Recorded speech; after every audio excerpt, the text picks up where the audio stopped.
जगतकु एड़े प्रेम ईश्वर करिले से आपणा द्वितीय पुत्रंकु देले नर बेशे प्रभु जीशु जगते आसिले हम पाप अंगे नहीं तुसे बलि हेले जे करे विश्वास न होई विनाश अनंत जीवन पाइब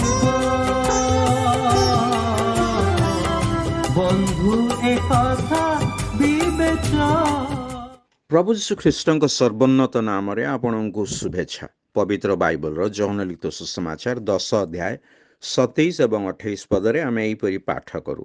मो मेष सबू मोहर स्वर शुणती और मुझे जाने आउ से मोहर पछे पछे चलती पुणी मुझे अनंत जीवन दिए आउ से कदापि केबे हैं विनष्ट हेबे नाही पुणी केही मो हस्तरु से हरण करिब नाही।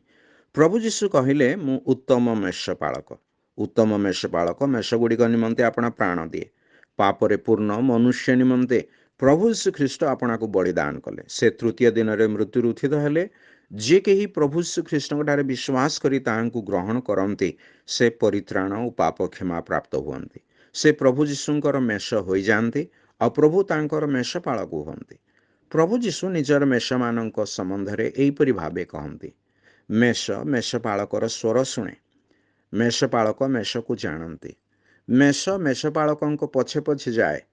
प्रभु सेमानंकु अनंत जीवन दियंती। सेमाने केबे हैं विनष्ट हेबे नाही।